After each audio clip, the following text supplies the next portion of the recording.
Bien-aimés auditeurs et auditrices de l'émission Parle Seigneur, car ton serviteur est à l'écoute, je vous dis bonjour. Cette émission, comme d'habitude, vous est présentée par le serviteur de Dieu, Sanvi Koku Apetogbo Samuel. Parle Seigneur, car ton serviteur est à l'écoute. Nous continuons notre série d'études sur le livre de l'Apocalypse. Aujourd'hui, nous sommes à la 37e partie de cette série d'enseignements dont nous avons titré l'essentiel pour le livre de l'Apocalypse. Nous continuons toujours avec le chapitre 9 du livre de l'Apocalypse, Apocalypse chapitre 9. Donc, la fois passée, nous avons étudié le verset 13 et le verset 14. Aujourd'hui, nous allons continuer avec le verset 15. Mais bien avant cela, nous recommençons la lecture à partir du verset 13. Le sixième ange sonna de la trompette et j'entendis une voix venant des quatre cornes de l'autel d'or qui est devant Dieu et disant au sixième ange qui avait la trompette: délie les quatre anges qui sont liés sur le grand fleuve d'Euphrate. Et les quatre anges qui étaient prêts pour l'heure, le jour, le mois et l'année furent déliés afin qu'ils tuassent le tiers des hommes.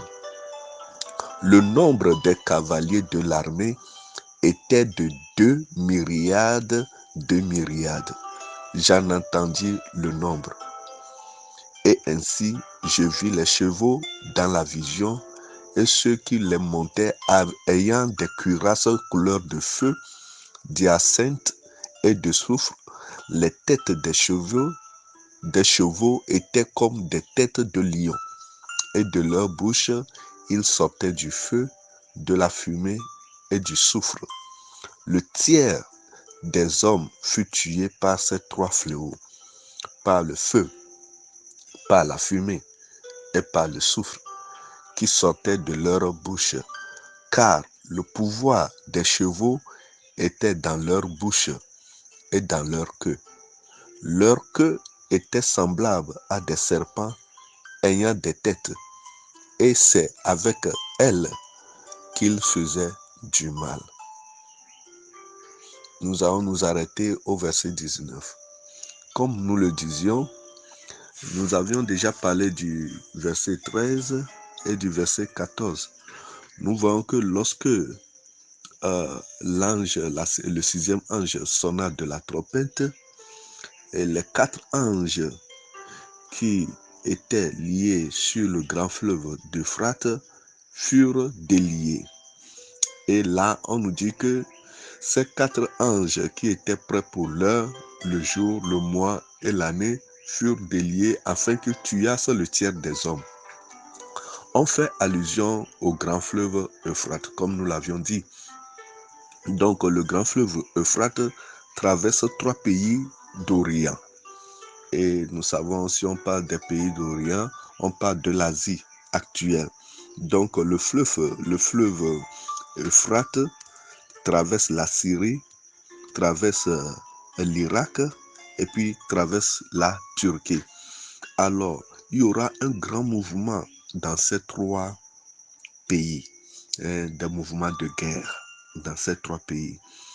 Nous nous demandons, d'après les études apocalyptiques, la Syrie a connu de violentes guerres. L'Irak aussi en a connu. Et la Turquie, on met 3 points de suspension. Qu'est-ce qui arrivera? Qu'est-ce qui est en train de se passer? Est-ce que la 6e trompette fut déjà sonnée? La question se pose. Alors prenons les Écritures à la lumière de la parole et craignons Dieu, car les choses ne vont pas s'améliorer. Ça ira de mal en pire.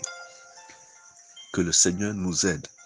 Aujourd'hui, nous allons voir quelque chose de très important que nous, les hommes, ou bien nous, les enfants de Dieu, nous ignorons. La Bible nous dit dans le verset 15 de l'Apocalypse chapitre 9 que ces anges-là ont le pouvoir sur l'heure, le jour, le mois et l'année. Donc, cela nous interpelle à pouvoir bien gérer le temps. On a parlé de 4 temps, le jour, l'heure, le jour, le mois et l'année. Ces 4 temps sont très importants dans la vie de l'homme et nous devons bien les gérer pour ne pas rater les grâces qui y sont attachées. Ainsi, les anges de Dieu veillent sur le temps, sur ces 4 temps.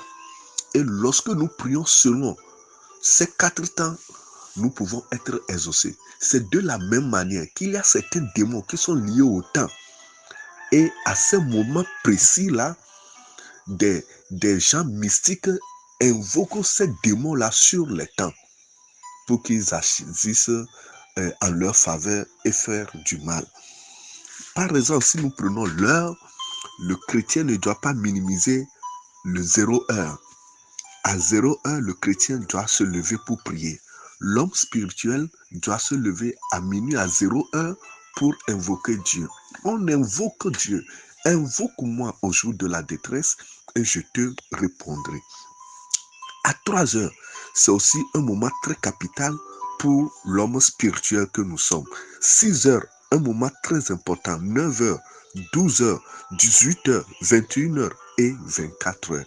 Donc, ces moments de l'heure sont très importants pour l'homme spirituel, pour le croyant en Christ, de se lever, de demander, de prier, de réclamer, d'invoquer Dieu, de demander la puissance de Dieu, l'onction, l'habileté, la grâce, les dons, la faveur de Dieu, l'accomplissement des promesses, la prophétie. N'oublions pas, 0 heure, 3 heures, 6 heures, 9 heures, 12 heures, 18 heures, 21 heures et 24 heures. Si nous lisons la Bible, nous allons voir que le Seigneur agit toujours selon ses temps. Et puis, nous n'allons pas oublier les jours. Donc, nous devons prendre attache concernant le premier jour. La Bible dit que le premier jour, le Seigneur Jésus fut sorti du tombeau. Le premier jour. Il y a le premier jour, il y a le troisième jour. Le troisième jour, qu'est-ce qui s'est passé? Jésus fut enterré jusqu'au troisième jour. Et c'est le troisième jour qu'il fut levé, qu'il fut ressuscité. Et en même temps, ce troisième jour constitue le premier jour de la semaine. Il y a le 7e jour, le 21e jour. Donc, dans la semaine, le premier jour, aujourd'hui pour nous, qui est le lundi, est très important. Le troisième jour, qui est le mercredi, est très important.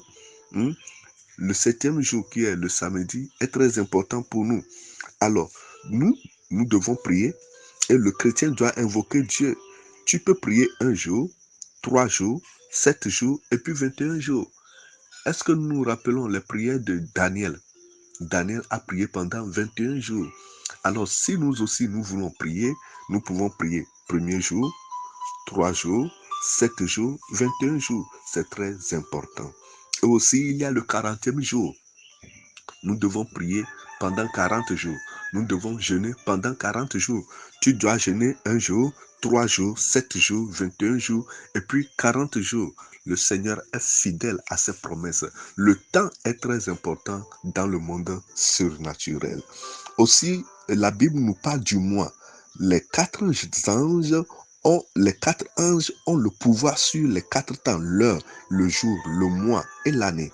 Pour ce qui concerne le mois, nous devons faire beaucoup attention concernant le 3e mois, le 6e mois, le 9e mois et puis le 12e mois.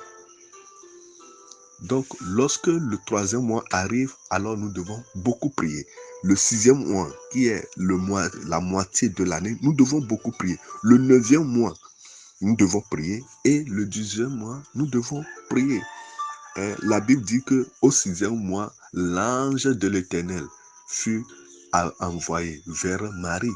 Et lorsqu'il parlait à Marie, il lui disait que voilà ta cousine, ta parenté, Élisabeth, est dans son 6e mois de la grossesse. Vous voyez. Donc, le 6e mois est très important pour le monde spirituel. Le 3e mois aussi est également très important pour le monde spirituel. Le 9e mois et le 12e mois. Que le Seigneur nous aide. Alors, pour ce qui concerne l'année, il y a 12 ans, 25 ans, 40 ans, 50 ans, 70 ans et puis 80 ans. Nous devons faire beaucoup attention. Lorsque vous avez 12 ans, c'est l'heure où on fait sortir le talent qui est dans l'enfant. C'est l'heure où il y a des manifestations talentueuses qui se trouvent dans un enfant. Nous ne devons pas l'éteigner. La Bible dit, lorsque Jésus eut 12 ans, il fut dans le temple et il discutait avec les grands enseignants qu'on appelait les scribes. Et il discutait sur les saintes écritures. Et les gens étaient étonnés de la manière dont il parlait concernant les écritures. Donc déjà à 12 ans, les dons se révélaient en lui. Oh, ok, il y a les 25 ans, 40 ans, 50 ans, 70 ans et puis 80 ans. Nous devons faire beaucoup attention. Lorsque tu rates ces années-là, tu es fini. Car la grâce est attachée sur les années. 12 ans, il y a une grâce spéciale pour 12 ans, une grâce spéciale pour 25 ans. Lorsque vous arrivez à 25 ans, en ce moment-là, vous devez commencer par mener une vie active dans la société.